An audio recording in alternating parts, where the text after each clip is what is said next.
Hello friends, आज मैं आप सभी के लिए अकबर और बीरबल की बहुत ही इंटरेस्टिंग स्टोरी लेके आई हूँ।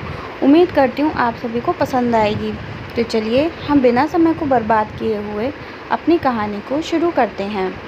बीरबल की बुद्धि और समस्या को भांप लेने की कला के कारण बादशाह उन्हें खूब पसंद करते थे। इसी कारण से दूसरे लोग बीरबल से उतना ही जलते थे।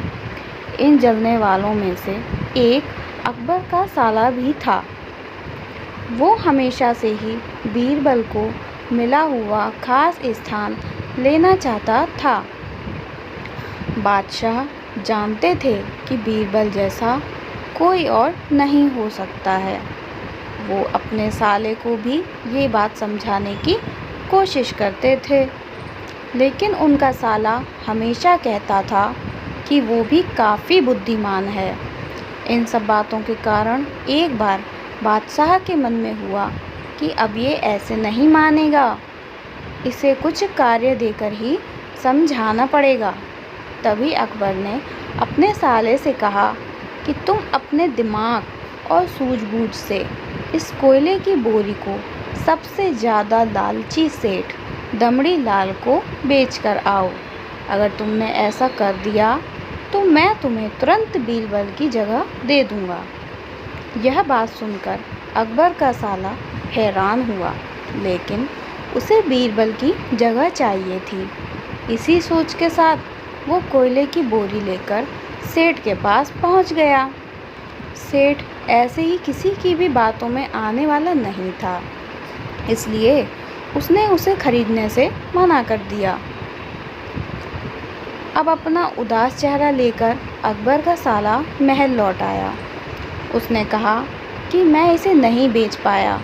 इतना सुनते ही बादशाह ने बीरबल को अपने पास बुलाया।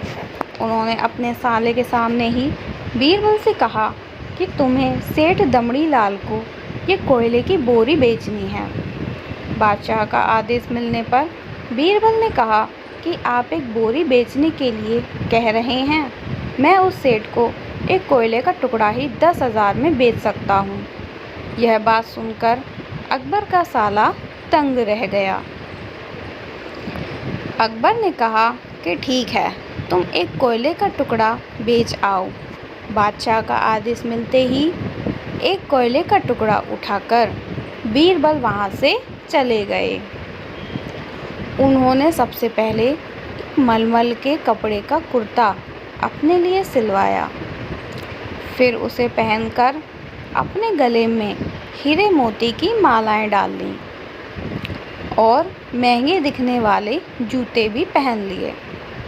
इतना सब करने के बाद बीरबल ने उस कोयले के टुकड़े को सूरमा यानी काजल की तरह बारीक पीसकर एक कांच की डिब्बी में डलवा लिया।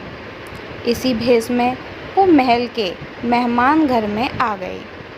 फिर बीरबल ने एक इश्तिहार दिया कि बगदाद में एक जाने माने शेख पहुँचे हैं जो जादुई सुरमा बेचते हैं। सुरमे की खासियत में बीरबल ने लिखवाया कि इसे लगाने वाला अपने पूर्वजों को देख सकता है। यदि पूर्वजों ने कोई धन छुपा कर रखा है तो वो उसका पता भी बता देंगे। इस इश्तिहार के सामने आते ही पूरे नगर में बीरबल के सेक रूप और चमत्कारी सुरमे की ही बात होने लगी। सेठ दमड़ी लाल तक भी यह बात पहुंच गई। उसके मन में हुआ कि जरूर मेरे पूर्वज ने धन गाड़ रखा होगा। मुझे तुरंत सेठ के संपर्क करना चाहिए।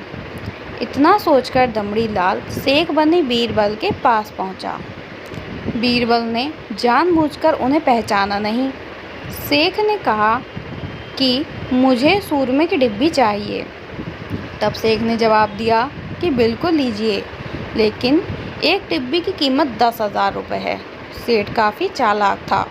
उसने सेठ से कहा कि मैं पहले सूरमा आँखों पर लगाना चाहता हूँ, उसके बाद पूर्वजों के दिखने पर ही मैं तुम्हें 10,000 रुपये दूँगा।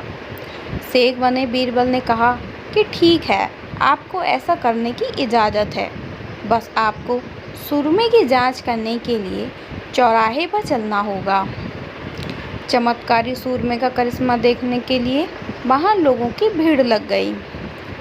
तब बीरबल बने शेख जोर जोर से कहने लगे कि इस चमत्कारी सूरमे को सेठ जी लगाएंगे। अगर ये सेठ अपने माता पिता की ही औलाद हैं तो इन्हें सूरमा लगाते ही तुरंत पूर्वज नज़र आ जाएंगे।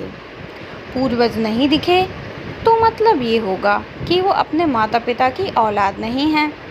असली औलादों को ही ये सूरमा लगाने पर अपने पूर्वज नज़र आते हैं।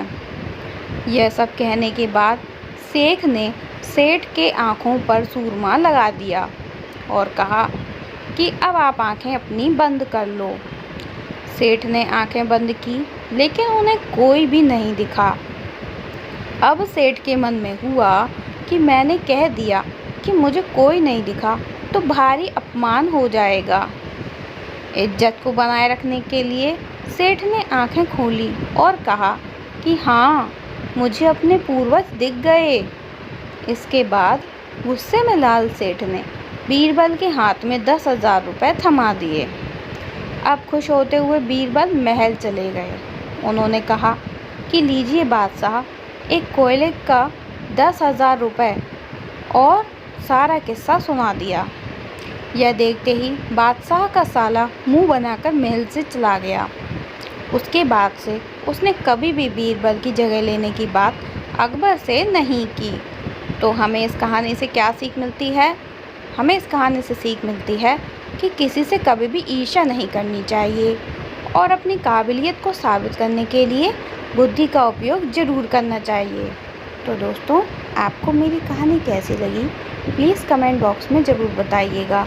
अगर पसंद आई हो तो प्लीज़ इसे लाइक कर दें और ज़्यादा से ज़्यादा लोगों में शेयर करें। तथा दोस्तों, प्लीज़ ज़रूर मेरे चैनल को सब्सक्राइब करें और मेरे चैनल को आगे बढ़ाने में मेरी मदद करें।